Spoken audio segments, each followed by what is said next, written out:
Hello बच्चों। तो भाई लोगों क्या हाल है। भाई आज मैं लेके आया हूँ पार्ट 2। किस चीज़ का। ये भाई तुम्हारे एमसीक्यूज हैं एसएसटी के। भाई मोस्ट एमसीक्यूज हैं ये।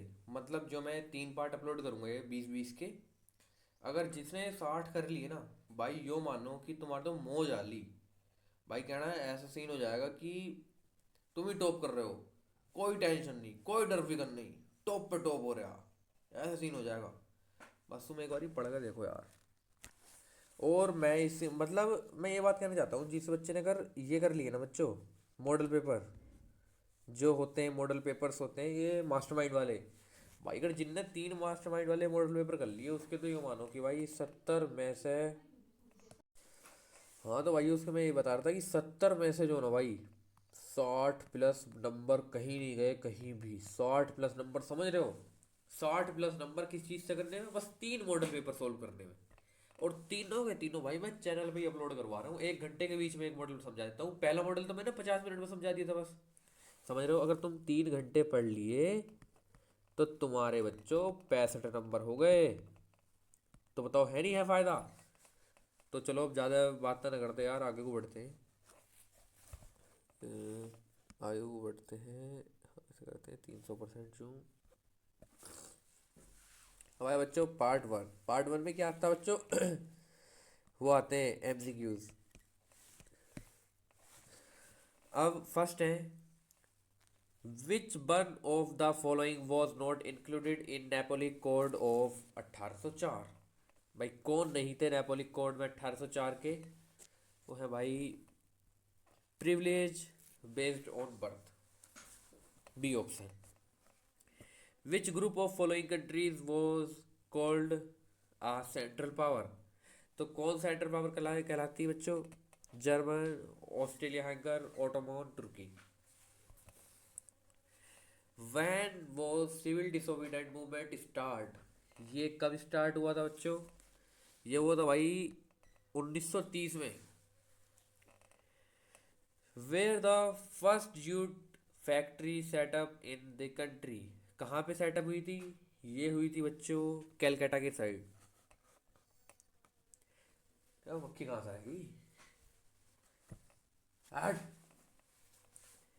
इन 18th century the largest, in 18th century the largest central trade in the world was, क्या था ये है भाई यूरोप। यूरोप था बच्चों ये। Which one is not a kind of soil, कौन नहीं है बच्चों। ये है सीमेंट। सीमेंट सॉइल थोड़ी है, ये तो अपन सब जानते हैं। Tehri dam project was constructed on Bhagirathi. अब आता बच्चों 8 क्वेश्चन जो है, the first rail was tracked in India in, कब हुआ था बच्चों ये हुआ था 1853 में। Which industry use limestone as a raw material, कौन सी इंडस्ट्री यूज करती है बच्चों, सीमेंट। अब आता है foreign trade done between two nations, in which year Sinhala was recognised as the only official language in Sri Lanka, 1956। The system of government with 2 or more levels is called federalism. Civil rights movements in the USA was led by Martin, Martin Luther King. In a scalar state, in a scalar state, reason has no place. One nation, one nation theory adopted. Only regional majority is recognized. All of the reasons. But so all of the, हाँ, all the reasons. Which country is called the home of democracy? Switzerland. Home of democracy, Switzerland. Okay. The goal invited in economic development is, बाल को सो लगाए, all of the above, सभी, regular employment, regular and sufficient wage, और security and independence, सभी है बच्चों, सभी, ऑल ऑफ दीज, यस। हमारा 17, which one of the following come under primary sector, mining. The modern form of currency is paper currency. The terms and condition of loan included, बच्चों ये सभी है, ये तो मैंने पढ़ रखा ना पहले से, सभी, all of the above. The national consumer day is celebrated in India on 24 दिसंबर। अब यार इसके तो आंसर हैंगे यही।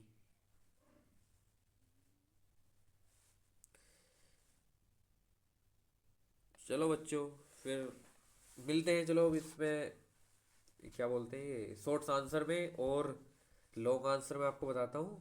फिर देखो आपके कैसे नंबर आएंगे, नंबर कितने आएंगे भाई, 65। ओके। हाँ तो बच्चों अब आते हैं अपन किन पर, शॉर्ट आंसर्स पर, जो होते हैं कितने नंबर वाले, 4 नंबर वाले, ठीक है। अब हम इनके बच्चों कुछ इंपॉर्टेंट ही पढ़ेंगे, ऐसा कुछ फ़ायदा नहीं है ज़्यादा पढ़ने में, ठीक है। अब हमारा एक क्वेश्चन है पहला, और का पार्ट जो है ये वाला आपको दिख रहा होगा, मैं हाईलाइट करके दिखा देता हूँ, देखो। अरे यार हाईलाइट करो, ये वाला। इसमें बोला है बच्चों, how the first world war helped in the growth of national movement in India. चलिए इसके आंसर पे चलते हैं, कि ये कह रहा है बच्चों कि वर्ल्ड वॉर फर्स्ट ने कैसे हेल्प किया था अपने इंडिया के नेशनल मूवमेंट को ग्रोथ होने में, ठीक है। अब इसके आंसर पे आते हैं। फर्स्ट पॉइंट है बच्चों, फर्स्ट पॉइंट दे रखा, first world war created a new economic and political scenario. First world war ने क्या करा था, एक नया इकोनॉमिक और पॉलिटिकल सिनेरियो बना दिया था, कि मतलब एक नई कंडीशन आ गई थी अपने देश में, ठीक है।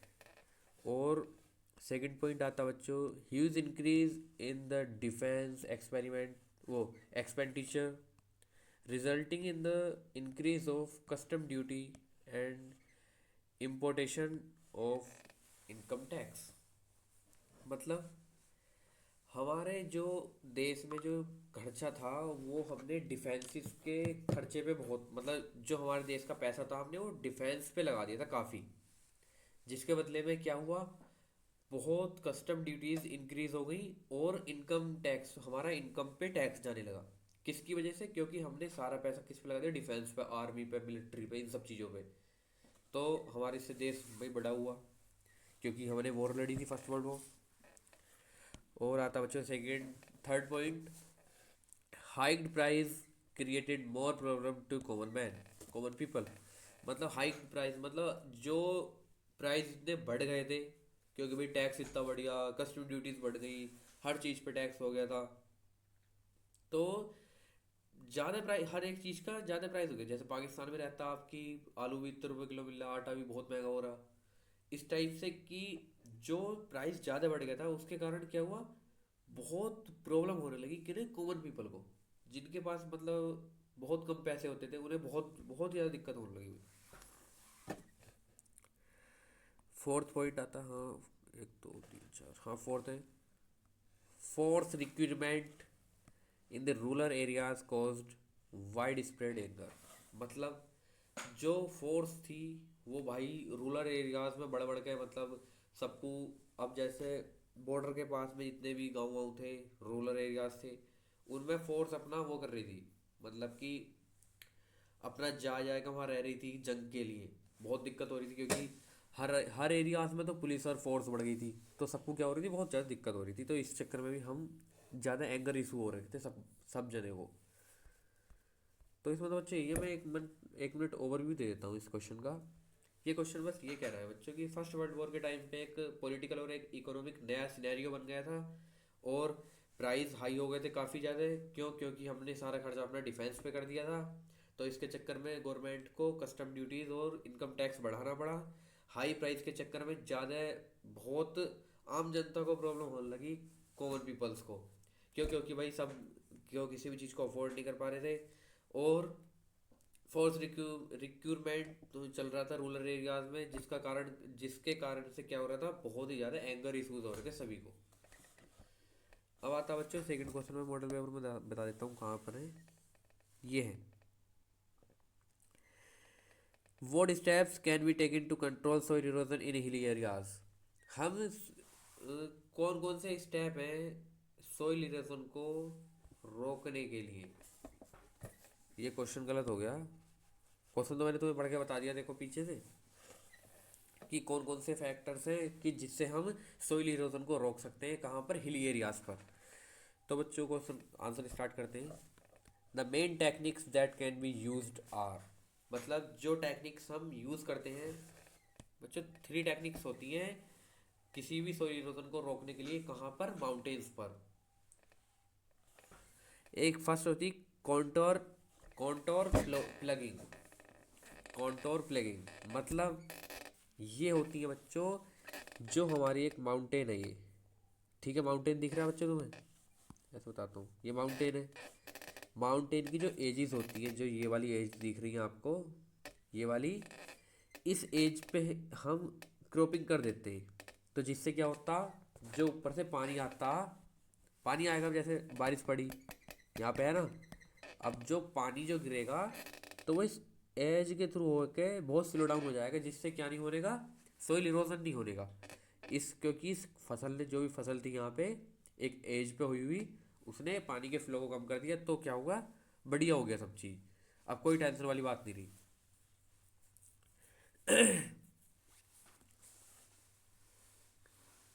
अब बच्चों सेकंड आता है टर्सरी फार्मिंग। अब बच्चों टर्सरी फार्मिंग क्या होती है, देखो, अभी हमारा माउंटेन है, हिली एरियाज पर तो भाई माउंटेन ही होगा ना, ऑब्वियस सी बात है। हम इस पे एक छोटे छोटे ब्लॉक काट लेते हैं, ब्लॉक, छोटे छोटे ब्लॉक काट के यहाँ पे फार्मिंग करते हैं अपनी। ये दिख रही है यहाँ, इस इतने बीच में फार्मिंग होती हुई, यही होती है टर्सरी फार्मिंग। अब यहाँ पे पानी गिरेगा ऊपर से, बारिश हुई, रेन हुई, तो बच्चों क्या होगा, आधी रेन यहाँ डलेगी, आधी यहाँ, आधी यहाँ, आधी यहाँ, तो ये भी क्या करेगा, वाटर फ्लो को बहुत कम कर देता, काफ़ी कम कर देगा जब वाटर फ्लो को। तो भाई ऑब्वियस सी बात है, ज़्यादा लैंड स्लाइड्स नहीं होने के। अब अगर पानी एक ही जगह आके गिरेगा तो क्या होगा बच्चों, सॉइल इरोजन होगा। जो माउंटेन्स और हिली एरियाज में सॉइल इरोजन होता है बच्चों, उसका सबसे मेन कारण होता है बारिश। बारिश की वजह से इसमें सॉइल इरोजन होता है। अगर हम भाई बारिश के पानी के फ्लो को ही कम कर देंगे किसी भी तरीके से, तो भाई सॉइल इरोजन काफ़ी हद तक कम हो जाएगा ना, ये तो कॉमन सी बात है। अब जो थर्ड आता स्ट्रिप क्रॉपिंग। स्ट्रिप क्रॉपिंग क्या होता, किसी भी एरिया में एक हम स्ट्रिप बना लेते हैं, मतलब एक सीधी एक ज़मीन का मतलब एक वो काट लेते हैं, पार्ट काट लेते हैं, उसमें लंबी लंबी फार्मिंग करते हैं बस। लंबी लंबी फार्मिंग होगी तो बच्चों ऑब्वियस सी बात है, फिर पानी रुकेगा, water flow absorb in these, water flow absorb हो जाता है इन सब में, जितने भी है ना ये, इन सब में वाटर फ्लो एब्जॉर्ब हो जाएगा, तो भाई सीधी बात है, सोइल इरोजन नहीं होने का।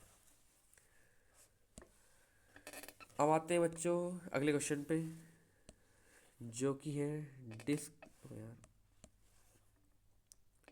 कहाँ गया, discuss the communication means in India. Communication का क्या मीन है इंडिया में, ये question, discuss the communication means in India. बच्चों इसे पढ़ के बताता हूँ। Communication is the process of changing information, ideas through feelings and emotion through speech. मतलब कम्युनिकेशन एक ऐसा प्रोसेस है जिसमें हम इंफॉर्मेशन का चेंजेस कर सकते हैं, मतलब एक साइड से उस साइड भेज सकते हैं, आइडियाज़ का चेंज कर सकते हैं, और जी इमोशंस भी हम बता सकते हैं, बोल के आइडियाज़ बता सकते हैं फीलिंग से। तो ये होती कम्युनिकेशन। अब इसका बच्चों आता है कि मतलब अब इसे डिटेल में भी डिस्कस करना होगा। इन अब इंडिया में पूछा ना, in India the communication means to connect somebody through telephone, through internet, and by the communication devices the Indian economy growth fast by uses these things। मतलब इंडियन इकोनॉमी में बच्चों, जो इंडिया में जो कम्युनिकेशन का मीन है वो ऐसा है कि कम्युनिकेशन से हम किसी को भी कनेक्ट कर सकते हैं आपस में, थ्रू इंटरनेट और थ्रू टेलीफोन। मतलब हम इंटरनेट के जरिए भी हम किसी को कनेक्ट कर सकते हैं एक दूसरे से, और अपने टेलीफोन की वजह से भी। अब इस चीज़ का फ़ायदा क्या होगा बच्चों? इस चीज़ का फ़ायदा ये हुआ कि इंडियन इकोनॉमी को बहुत ही ज़्यादा बूस्ट मिला ग्रो होने में। क्यों? क्योंकि अब जो भी स्टॉक एक्सचेंज थे भाई, वो हम इंटरनेट से अर्ली मतलब इजीली एक्सेस कर पाए। जो खबर थी, जो कुछ भी था, जो देश विदेश में चल रहा था, वो हमारे पास एकदम आ जाता था। टाइम, बिल्कुल भी टाइम नहीं लगता था। तो हम उससे हर चीज़ सीखते थे और ग्रोथ करते थे अपनी, है ना। अभी अब जैसे हम अगर अब इस टाइम पे मान लो करंटली अगर भाई एक मिलिट्री है जो अपने देश को रक्षा कर रही है, अगर एक साइड हमला हो गया तो दूसरे वालों को कैसे पता चलेगा? Through communication. कम्युनिकेशन का मीडियम क्या होगा उस टाइम पे? टेलीफोन। टेलीफोन से हम उस साइड बता देंगे कि भाई दुश्मन अंदर आ गए, तुम कुछ अपना करो। समझ रहे हो? कम्युनिकेशन का बहुत अच्छा एक मतलब बहुत यूज़फुल चीज़ है। और जैसे इंडियन इकोनॉमी को कैसे बूस्ट करता है, जैसे भाई स्टेट की कुछ बात है वो सेंट्रल तक पहुंचानी है, तो कोई ऐसा थोड़ी है कि कोई पर्सन जाके सेंट्रल में बता के आएगा कि भाई हाँ ऐसा हो गया। भाई थ्रू इंटरनेट के थ्रू हम टेलीफोन बता सकते हैं ना कुछ भी एकदम इमिडिएटली, हर चीज़ को। तो क्या करा, इंडियन इकोनॉमी में खूब बूस्ट मिला। और अब मैंने देखो तुम्हें इतना अच्छे से समझा दिया भाई, तुम खुद भी लिखाओगे बहुत चीज़ें। अब आते हैं बच्चों इसके नेक्स्ट पे, जो कि है give the meaning of majoritism, why why was disturbance and civil was interrupt in Sri Lanka. Okay, ये अरे यार, ये रहा क्वेश्चन। अब बच्चों इसमें एक टर्म यूज़ करी गई थी, मेजोरिटिज्म। मतलब मेजोरिटिज्म क्या होता है? मेजोरिटिज्म बच्चों उसे बोलते हैं कि मतलब मेजोरिटी को एक साथ मिला देना। एक नाम में भी आ रहा मेजोरिटिज्म, ठीक है। अब हम इसे पढ़ के बताते हैं बच्चों मेजोरिटिज्म। अब देखो, अच्छा अब यूपी बोर्ड में हम नोटबुक को लिखते कैसे हैं? इसने सीधा सा क्वेश्चन में पूछ रखा, गिव द मीनिंग ऑफ मेजोरिटिज्म। अब हमें एक की पॉइंट मिल गया। ये क्या है बच्चों? की पॉइंट। की पॉइंट ही तो है कि हम इसके आसपास ही हम अपने आंसर को घुमाएंगे, ठीक है। अब हमने डाल दिया मेजोरिटिज्म, एक हेडिंग मिल गया, एक लाइन भी भर गई। अब अगली लाइन पे से हमने चालू कर दिया आंसर लिखना। It means that a majority community should be able to rule a country in which even way to it want। मतलब एक ऐसी मतलब ये इस चीज़ को दर्शाता है कि जो मेजोरिटी कम्युनिटी होती है ना किसी भी कंट्री की, वो रूल करती है जैसा वो चाहती है। मतलब जो वो चाहेंगे, जो मेजोरिटी चाहेगी कंट्री में वही होता है, उसे बोलते हैं मेजोरिटिज्म। मतलब जैसे श्रीलंका में हुआ था सेनाली और उनके बीच में, मैं नाम भूल गया दूसरों का। तो उन्होंने जिनकी मेजोरिटी थी, जो जो ज़्यादा थे, जो मेजर थे, मतलब खूब ज़्यादा थे, भाई सिक्का किनका चले करता, उनका चलता था। तो मेजोरिटिज्म में क्या बताया गया है कि जो ज़्यादा होते हैं, जिनकी कम्युनिटी मेजर होती है, भाई वो should be able to rule a country in which even way it want. पर जैसा वो चाहेंगे उस कंट्री में वैसा होता था। समझ रहे हो? वह उन्हीं उन्हीं के तरीके। अरे यार देखो, एग्जाम्पल भी आ गया। In Sri Lanka Sinhala people rule the country. अब श्रीलंका में क्या किया था? सेनाला पीपलों ने रूल किया था। किस बेसिस पे? क्योंकि भाई उनके पास मेजोरिटिज्म था। वो बहुत ज़्यादा थे एक दूसरों से। श्रीलंका में मेजोरिटी क्या थी? सेनाला थे सब। तो भाई वो तो अपनी मर्जी से अपनी लाइफ जीते ही या रूल बनाते। अब नेक्स्ट टॉपिक था बच्चों civil war in Sri Lanka. Sri Lanka civil war happened from 1983 to 2009. The reason behind the civil war was the created an independent state called Tamil Nadu in north and east of the country। मतलब बच्चों ये श्रीलंका की जो civil war हुई थी वो इस चक्कर में हुई थी, तमिल और सेनाला के बीच में। कब से हुई थी? 1983 से 2009 तक हुई थी। इसके पीछे रीज़न बस एक ही था कि हम इंडिपेंडेंट होना चाहते हैं, वो बोले तमिल वाले। तो भाई हम ईस्ट वो नॉर्थ से ईस्ट तक हम क्या होना चाहते हैं भाई? तमिल वाला। हम हमारे जब हम तमिल हैं इसमें, तो हमें भी तो कुछ हक दो। मतलब हमें भी तो कुछ वो करवाओ भाई कि हम कंट्री में इंडिपेंडेंट फील कर पाए। तो इसलिए क्या हुई थी? वॉर हुई थी, क्योंकि रूल कर रहे थे सेनाला। अब भाई तमिल वालों को बहुत दिक्कत आ रही थी, तो इस चक्कर में तमिल वालों ने आवाज़ उठाई, इनको भाई हमें भी इंडिपेंडेंस दो। समझ गए ये वाला question?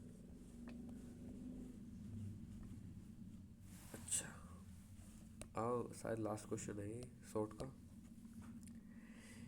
Give few exam give few example of environmental degradation that you observe around you. मतलब एनवायरमेंट डिग्रेडेशन के जो वो है, कुछ एग्जाम्पल दो एनवायरमेंट डिग्रेडेशन के जो तुम अपने आसपास एब्जॉर्व करते हो।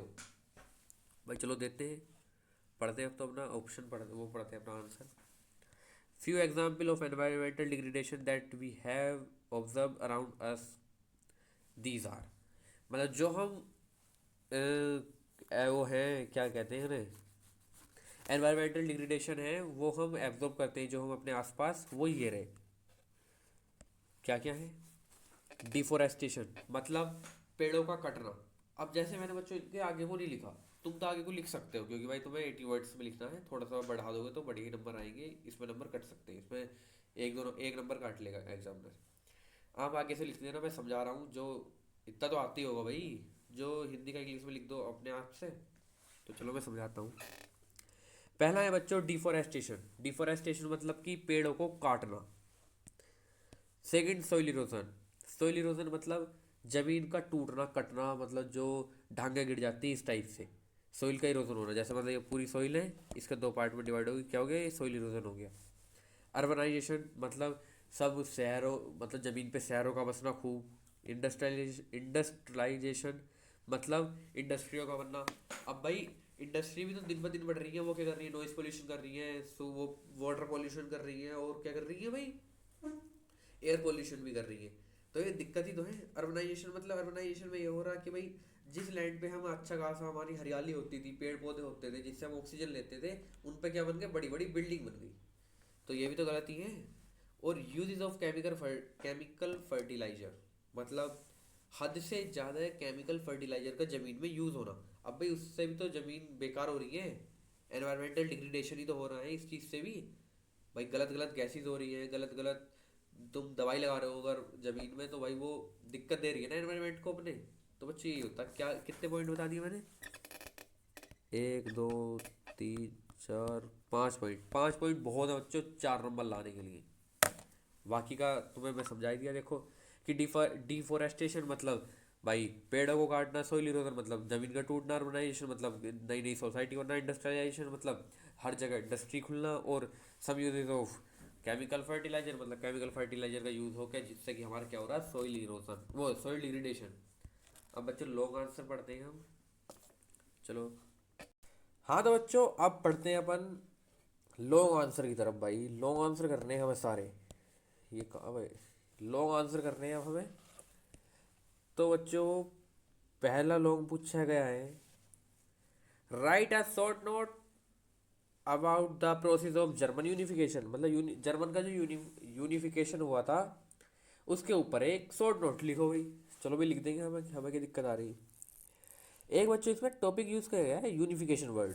यूनिफिकेशन को हम डिफाइन कर देते हैं जिससे कि हमारा आंसर बढ़िया लगेगा और बड़ा भी लगेगा थोड़ा। भाई थोड़ा बड़ा भी तो लगेगा आंसर हमारा इससे, जर्मन यूनिफिकेशन से।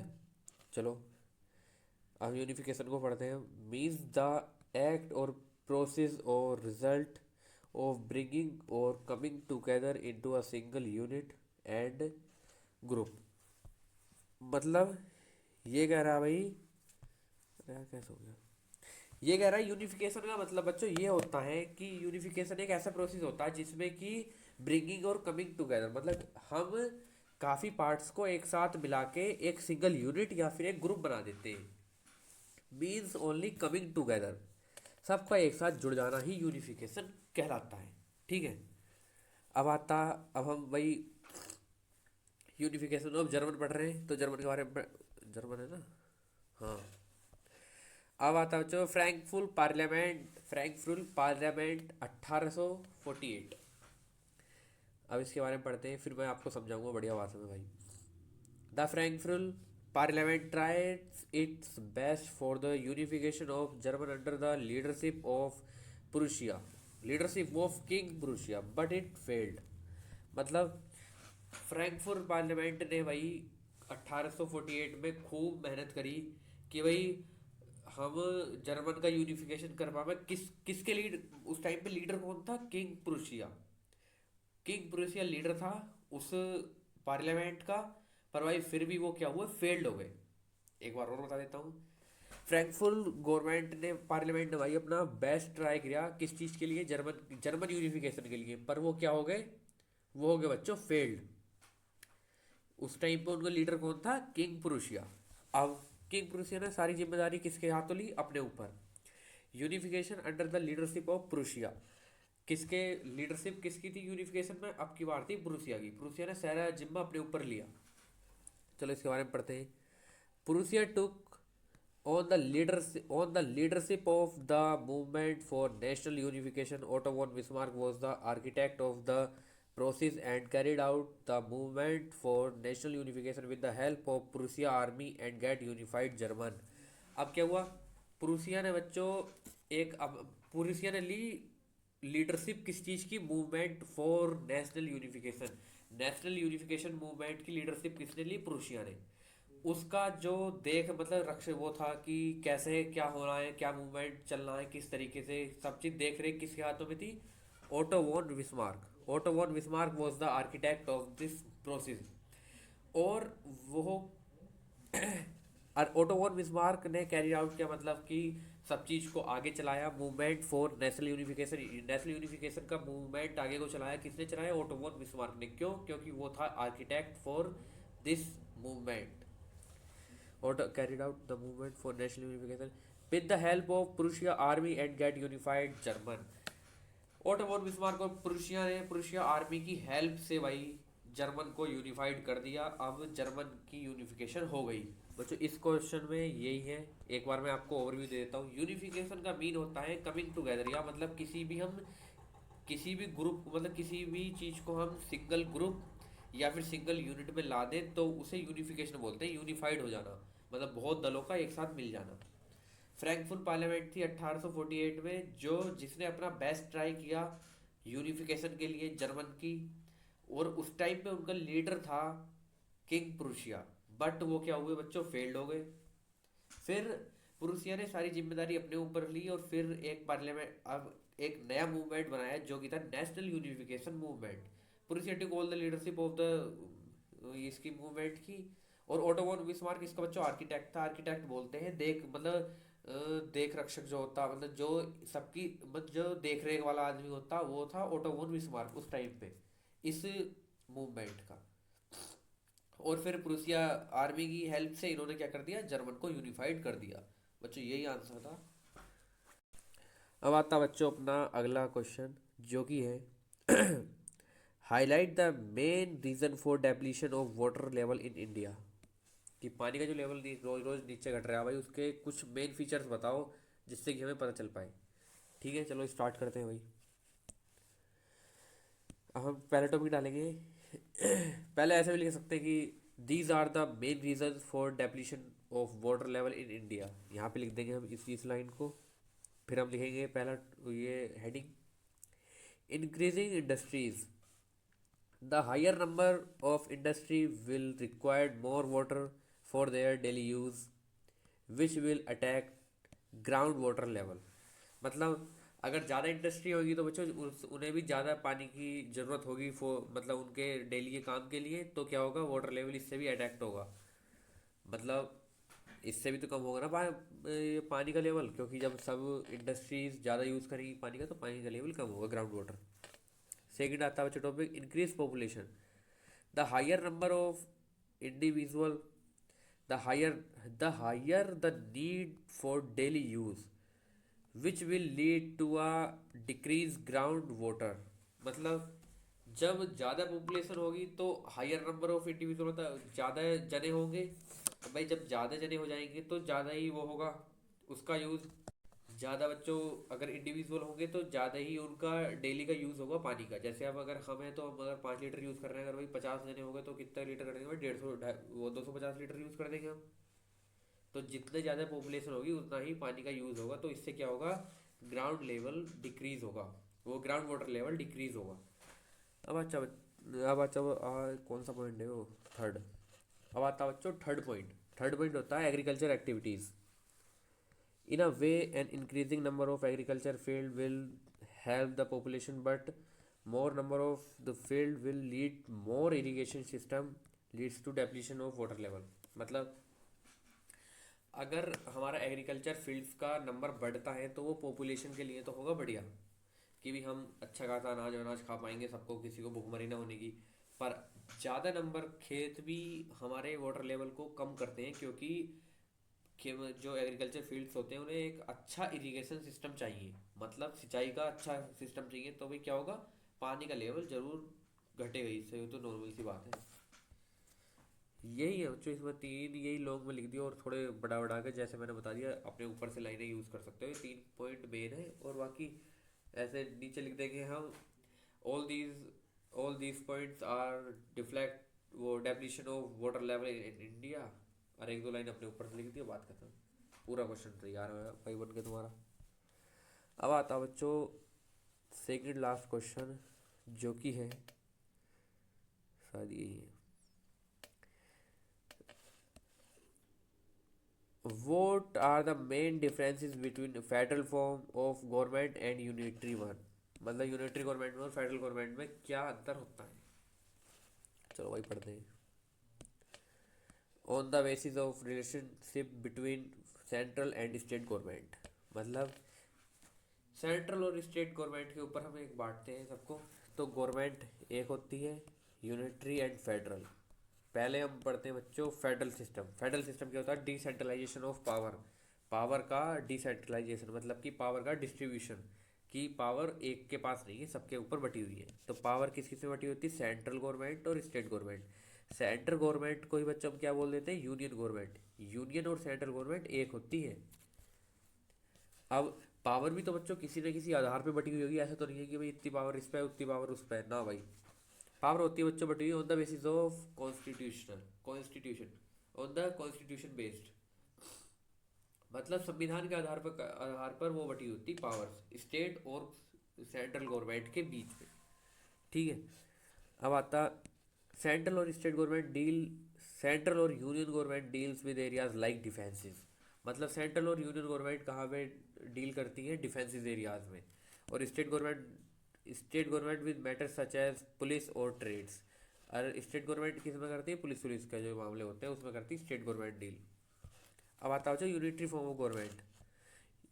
A unitary government is that form of government in which the power are concentrated in hand center not state, मतलब अब इसमें जो है बच्चों, जो यूनिटरी फॉर्म गवर्नमेंट होती है, यूनिटरी गवर्नमेंट वो होती है जो पावर को मतलब एक ही है हाथ में रखती है, मतलब स्टेट स्टेट वो सेंट्रल सेंट्रल के पास रखती है, स्टेट के पास कोई पावर नहीं होती। जो भी पावर होती है वो किसके पास होती है, उसके सेंटर के, सेंटर और यूनियन के power. Unitary unitary means union, union क्या होता है, स्टेट, वो सेंट्रल, तो सेंट्रल के पास ही होगी सारी पावर, पावर सेंटर के पास, स्टेट के पास कुछ नहीं, बस स्टेट के पास कुछ भी नहीं होने का, बस पावर होगी सारी सेंटर के पास। Central government is more powerful than state, मतलब सेंट्रल गवर्नमेंट क्या होती है, मोर पावरफुल होती है देन स्टेट से। भाई ऑब्वियस सी बात है, यूनिटरी फॉर्म गवर्नमेंट में तो यही होगा। अब इसमें क्या होता है, फ्लेक्सिबल कॉन्स्टिट्यूशन, मतलब कॉन्स्टिट्यूशन को चेंज किया जा सकता। एग्जिस्टेंस ऑफ सिंगल गवर्नमेंट, इसमें एग्जिस्टेंस किसका होगा, बस सिंगल गवर्नमेंट का। कॉन्स्टिट्यूशन में भी रिटर्न और अनरिटर्न, मतलब जहाँ जहाँ पे यूनिटी फॉर्म ऑफ गवर्नमेंट है वहाँ पे ऐसा नहीं है कि कॉन्स्टिट्यूशन रिटर्न होगा, कहीं कहीं का अनरिटर्न भी हो सकता है। जैसे न्यूयॉर्क या शायद कोई सा ऐसा देश है जिसका अभी तक कॉन्स्टिट्यूशन वो नहीं है, लिखा हुआ नहीं है, पर उसके उस देश में जो फॉलो होती है वो गवर्नमेंट है यूनिटरी फॉर्म ऑफ गवर्नमेंट। इसमें इतना ही है बच्चों। लास्ट क्वेश्चन पे आते हैं हम, जो कि है कौन सा लास्ट, डिस्कस द प्रॉब्लम, ये है बच्चों, discuss the problem of labours of the unorganised sector. बच्चों अनऑर्गेनाइज सेक्टर क्या होता है ये तुम्हें पता होगा थोड़ा बहुत। अनऑर्गेनाइज सेक्टर वो होता है जो एक टाइप से जो सेक्टर गवर्नमेंट में लिस्टेड नहीं होता, जिसे ठेकेदार अपने हिसाब से चलाता है। जब अपने गांव देहात में घर बनते हैं तो एक ठेकेदार आता है जो कि अनऑर्गेनाइज सेक्टर से साइंड होता है। वो होता है कि मतलब अपने मुंह जवानी बात पे काम करते हैं, वो कोई कॉन्ट्रैक्ट बेस्ड नहीं होता। अब चलो पढ़ते हैं इसका आंसर। अनऑर्गेनाइज सेक्टर, सबसे पहले हम क्या करेंगे, अनऑर्गेनाइज सेक्टर के बारे में ही बताएंगे। In this sector there is not any government role in this so unorganise sector is the totally depends on the owner of the project. मतलब अनऑर्गेनाइज सेक्टर में कोई भी गवर्नमेंट का रोल नहीं होता। इसमें वो सेक्टर जो टोटली डिपेंड्स होता है ओनर पे कि कौन उसका ठेकेदार है, मतलब कौन ओनर है। जो जो भी ओनर है उसकी मनमर्जी चलती है, उसके हिसाब से सारा काम होता। ठीक है। The unorganised sector has not any rule और regulation in this sector and any owner only owner rule and regulation are present. मतलब जो अनऑर्गेनाइज सेक्टर होता है बच्चों, उसमें कोई भी रूल एंड रेगुलेशन नहीं होता। सारे जो रूल एंड रेगुलेशन होते हैं वो होते हैं ओनर के, कि अगर उन्होंने कह दी आज शाम को 6 बजे छुट्टी होगी तो 6 बजे होगी। ऐसा नहीं है मतलब आज शाम को कह दी 9 बजे छुट्टी होगी तो बच्चों 9 बजे छुट्टी होगी। ऐसा नहीं है 9 to 5 अपनी जॉब करके अपने घर को चल दी। भाई ऐसा नहीं होता। अनऑर्गेनाइज सेक्टर, वो सब ऑर्गेनाइज सेक्टर की बातें होती है, क्योंकि इसमें ना ही कोई रूल होता, ना ही कोई रेगुलेशन, ना ही गवर्नमेंट इसमें अपना कुछ मतलब गवर्नमेंट अपनी चला सकती है इस सेक्टर में। अब आता है next topic. Unorganise sector is the not a sector which is registered by the government. मतलब अनऑर्गेनाइज सेक्टर वो सेक्टर होता है जो गवर्नमेंट पे रजिस्टर्ड नहीं होता। उनका काम होता, जो भी काम वो करते हैं अनऑर्गेनाइज सेक्टर वाले, उनका कोई भी काम गवर्नमेंट पे वो नहीं होता रजिस्टर। अब आता प्रॉब्लम विद अनऑर्गेनाइज सेक्टर। क्या क्या प्रॉब्लम होती है अनऑर्गेनाइज सेक्टर वालों को? Working hours not fix. मतलब जो कर्मचारी होते हैं इस सेक्टर में, उनके जो वर्किंग आवर्स होते हैं वो नहीं होते, फिक्स नहीं होते। मतलब जब ओनर की मर्जी होगी उन्हें जब भेजता है, जब मर्जी नहीं होगी जब नहीं भेजता। कभी कभी ऐसा होता है कि ये 10 10 घंटे काम करते हैं, कभी कभी 12 घंटे, कभी कभी 9 घंटे। मतलब इनकी कोई वर्किंग आवर फिक्स नहीं है कि हमें 8 घंटे जॉब करनी है या कितने घंटे जॉब करनी है। और second point, worker salary was not fix. भाई वर्कर की सैलरी फिक्स नहीं होती कि तुम्हें 10,000 मिलने तो 10,000 मिलते रहेंगे। नहीं भाई, कभी कभी ये 7 8 भी दे देते हैं। इनका मतलब कुछ भी फिक्स नहीं होता, क्योंकि ये गवर्नमेंट के पास लिस्टेड ही नहीं है, तो ये अपना कहीं कोई केस भी नहीं कर सकते, कुछ भी नहीं कर सकते। भाई वर्किंग आवर्स फिक्स नहीं है, वर्किंग सैलरी फिक्स नहीं है।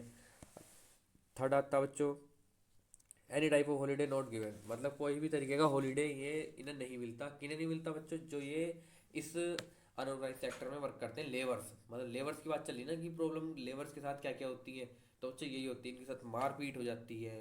इन्हें कोई भी हेल्थ वाला पॉइंट है शायद।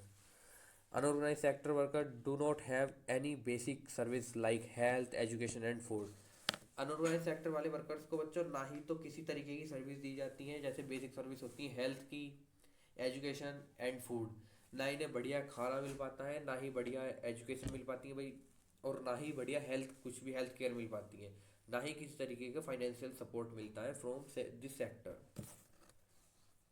अब जो लास्ट पॉइंट आता है, द पीपल फेसेस द हाँ the people faces the rude behaviour of the owner. मतलब इन्हें सबका रूड बिहेवियर फेस करना पड़ता है हर टाइम। इन्हें इन्हें कोई भी डांट के चला जाए, कोई भी कुछ भी कर दे भाई, तो इन्हें बहुत दिक्कत है। ये बात तुम भी जानते हो। चलो अब मैं इसका जो भी ये पीडीएफ होगा बच्चों, मैं इस पे अपने टेलीग्राम चैनल पे अपलोड कर दूंगा, जाओ जाके भाई देखियो, बहुत बढ़िया लगेगा सब चीज़।